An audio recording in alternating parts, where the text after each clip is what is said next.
കേരള സംസ്ഥാനത്തെ വളരെ പ്രതികൂലമായി ബാധിക്കുന്ന ഒരു വിഷയമാണ്. അങ്ങനെയുള്ളൊരു വിഷയം കേരള കോൺഗ്രസ് ഉന്നയിച്ചത്.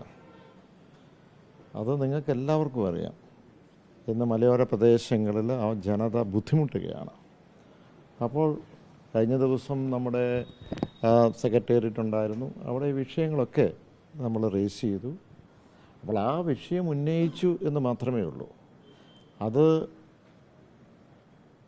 മന്ത്രിയുമായി ബന്ധപ്പെട്ട് എന്നുള്ളത് വ്യാഖ്യാനിക്കേണ്ട കാര്യമില്ല. അതുകൊണ്ട് അദ്ദേഹത്തിൻ്റെ പ്രതികരണത്തിന് ഞാൻ പ്രതികരിക്കാൻ ആഗ്രഹിക്കുന്നുമില്ല. ഈ വനമേഖലയിലൊരു പ്രശ്നമാണല്ലോ, പ്രത്യേകിച്ചും വനമേഖലയിലെ കർഷകർ അനുഭവിക്കുന്ന ഒരു പ്രശ്നമാണ്. ആ വിഷയങ്ങളിൽ വനം വകുപ്പ് സ്വീകരിക്കുന്ന നിലപാടുകളെ വിമർശിച്ചിട്ടുണ്ട്. അതിനെയാണോ ഈ മന്ത്രി തെറ്റിദ്ധരിക്കുന്നത്? അല്ല, എനിക്കറിഞ്ഞുകൂടാ. ഞാൻ പറഞ്ഞല്ലോ, കേരള കോൺഗ്രസ് എത്രയോ വിഷയങ്ങൾ ഉന്നയിച്ചിട്ടുണ്ട്. ഇപ്പോൾ തെരുവുനായുടെ വിഷയം, ആ വിഷയം ഇന്നിപ്പോൾ ഞാൻ മനസ്സിലാക്കുന്നത്, ഇന്ന് മലപ്പുറത്ത് മങ്കടയിൽ ഒരു ഓട്ടോറിക്ഷയിൽ വന്ന് ഇടിച്ച് ഓട്ടോറിക്ഷ മറിഞ്ഞ് ആ ഡ്രൈവർ മരിച്ചു. ഇത്രയും നാളും ഈ നടക്കുന്ന ആൾക്കാർക്കെതിരെയും അതോടൊപ്പം സൈക്കിളിൽ പോകുന്നവർക്കും സഞ്ചാരികൾക്കൊക്കെ ആയിരുന്നു തെരുവുനായുടെ അറ്റാക്ക്, സ്കൂൾ കുട്ടികൾക്കും. ഇപ്പോൾ 3 വീലറായി. അപ്പോൾ ഇത് വളരെ ഗൗരവത്തിൽ തന്നെ കാണേണ്ടതാണ്. അത് ഏതെങ്കിലും മന്ത്രിക്കെതിരെയുള്ള ഒരു നിലപാടാണോ ഞാൻ പറഞ്ഞത്? അല്ലല്ലോ, ഒരു ജനകീയ വിഷയമല്ലേ. അതുകൊണ്ട് അദ്ദേഹം പറഞ്ഞ ആ പ്രതികരണത്തിന് ഞാൻ പ്രതികരിക്കാൻ ആഗ്രഹിക്കുന്നില്ല. പാലിക്കണം എന്നുള്ളത് ഞാൻ പറഞ്ഞല്ലോ, അതിനപ്പുറത്തേക്ക് എനിക്കൊരു വാക്കില്ല. ഞങ്ങൾ എല്ലാ വിഷയങ്ങളും ചർച്ച ചെയ്യുന്നുണ്ടല്ലോ. എല്ലാ വിഷയങ്ങളും അതിപ്പം LDF എന്നുള്ളതല്ലല്ലോ.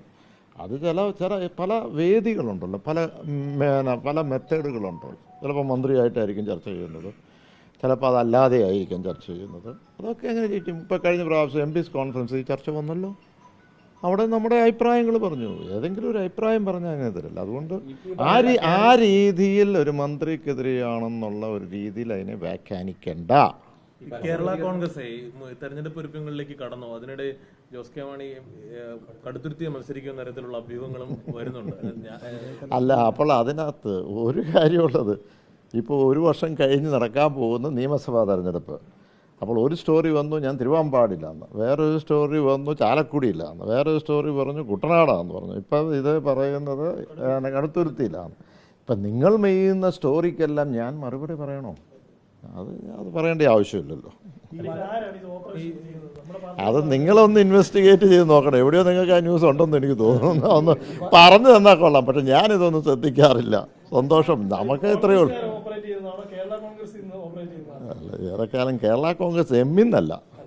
ഈ വനം വന്യജീവി വിഷയം, അതുപോലെ തന്നെ തെരുവുനായ ആക്രമണം, ഈ 2 വിഷയങ്ങളിൽ കേരള കോൺഗ്രസ് ഉയർത്തുന്ന ശബ്ദം അത് വീണ്ടും തുറന്നു പറയാൻ തയ്യാറാണ്. പക്ഷെ ഞാനിതിപ്പം ഇതിനകത്ത് ഞാൻ ചോദിച്ചോട്ടെ, ഇപ്പോൾ ബഫർ സോൺ വിഷയവുമായി ബന്ധപ്പെട്ട് അന്ന് നിങ്ങൾ ഓർക്കുന്നുണ്ടാവും, ഇതിൻ്റെ ഈ ഇൻവെൻട്രി എന്ന് പറഞ്ഞാൽ ഒരു മേഖലയിലുള്ള വീടും കണക്കൊക്കെ എടുക്കാനായിട്ട് റിമോട്ട് സെൻസിങ് ആണ് ആദ്യമേ തീരുമാനം.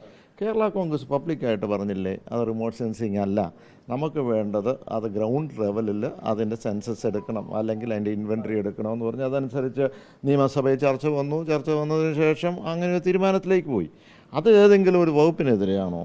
അപ്പം പലരും ഇപ്പം എവിടെയെങ്കിലും ഒരു ഭരണത്തിലിരിക്കുന്ന ഒരു പോഷക സംഘടന അവിടെ ഈ പറയുന്ന ഒരു ധർണ പോലീസ് സ്റ്റേഷന് മുമ്പിൽ നടത്തിയ ഉടനെ ആ ആഭ്യന്തരമന്ത്രി അല്ലെങ്കിൽ അങ്ങനെയുള്ള വകുപ്പിനെതിരെയാണോ? അല്ലല്ലോ, അങ്ങനെ ചിന്തിക്കണ്ട.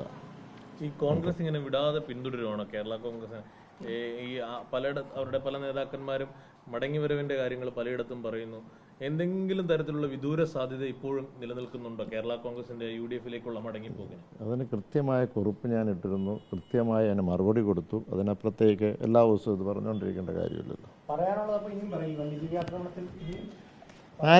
ആരെയും വെല്ലുവിളിച്ചുകൊണ്ടുള്ള പറച്ചിലൊന്നും അല്ലല്ലോ. ഒരു ജനകീയ വിഷയമല്ലേ. നിങ്ങളൊന്ന് മനസ്സിലാക്കി, ഇതിനകത്ത് ഒരിക്കലും രാഷ്ട്രീയവൽക്കരിക്കരുത്. അത് ഞാൻ കൈകൂപ്പി പറയുകയാണ്. അവിടുത്തെ ജനം വളരെ ബുദ്ധിമുട്ടുകയാണ്. അതുകൊണ്ട് ഇതൊരു രാഷ്ട്രീയവൽക്കരിക്കരുത്. അതിന് ഇപ്പോൾ തന്നെ മുഖ്യമന്ത്രിയൊക്കെ ഇടപെട്ടുകൊണ്ട് ഇപ്പോൾ ഒരു നിയമഭേദഗതിയിലേക്കുള്ള ഒരു സാധ്യത നോക്കുമല്ലേ. ഇപ്പോൾ ഓൾറെഡി അതിൻ്റെ ഡ്രാഫ്റ്റൊക്കെ റെഡിയാകുമെന്ന് പറഞ്ഞു. അപ്പോൾ ഇതൊക്കെ രണ്ടും ഇതിപ്പം നമ്മുടെ ഈ പറയുന്ന സംസ്ഥാന വകുപ്പ് അല്ലെങ്കിൽ അവരെ കുറ്റപ്പെടുത്തിയിട്ട് കാര്യമുണ്ട്. കേന്ദ്രത്തിൻ്റെ 2 നിയമമാണ്. ആ സംരക്ഷണ നിയമം, വന്യജീവി സംരക്ഷണ നിയമവും അതോടൊപ്പം തന്നെ ക്രൂവൽറ്റി അഗൻസ്റ്റ് ഡൊമസ്റ്റിക് ആനിമൽ, ഈ രണ്ട് മന്ത്രി വകുപ്പിലുള്ളതാണ്, ഡിഫറെൻറ്റ് വകുപ്പിലുള്ളതാണ്. അല്ല അപ്പം അല്ല ഈ വിഷയത്തിലല്ലോ ഇപ്പോൾ കടൽ ഖനനവുമായി ബന്ധപ്പെട്ട് അത് ഞാൻ പറഞ്ഞ ജനകീയ വിഷയങ്ങൾ കേരള കോൺഗ്രസ് ഏറ്റെടുക്കുന്നു. അതിന് പരിഹാര മാർഗം കൂടിയല്ലേ പറയുന്നത്, അല്ലാതെ വെറുതെ ചുമ്മാ സമരം നടത്തുകയല്ലല്ലോ. അപ്പോൾ ഇതൊരു വലിയൊരു പ്രശ്നമാണ്. അത് നാട്ടിലെ ജനങ്ങൾക്ക് ജീവിച്ച് മുന്നോട്ട് പോകണമെന്നുണ്ടെങ്കിൽ കേന്ദ്രത്തിൽ നിയമം മാറ്റിയേ പറ്റൂ. അതും ചിലപ്പോൾ സർവകക്ഷി പോകണമായിരിക്കും. അതൊക്കെ എന്താണെന്നുള്ള ചർച്ച ചെയ്യട്ടെ, നിയമസഭയിൽ ചർച്ച ചെയ്യട്ടെ. ഇതല്ല അതിനകത്ത് കേരള കോൺഗ്രസ് പാർട്ടിയുടെ സെക്രട്ടേറിയറ്റ് കൂടി ഇപ്പം ഞങ്ങളൊരു തീരുമാനമെടുത്തിരുന്നു, ഒരു എക്സ്പേർട്ടായിട്ടുള്ള ഒരു കമ്മിറ്റി വെക്കണം. അത് പല ജനകീയ വിഷയങ്ങൾ. അപ്പം അതിനകത്ത് ഒന്ന് ഉയർന്നു വന്ന ഒരു സബ്ജക്റ്റാണ് നേരത്തെ ഒന്ന് വിളിച്ചാൽ കൊള്ളാം എന്നുള്ളത്.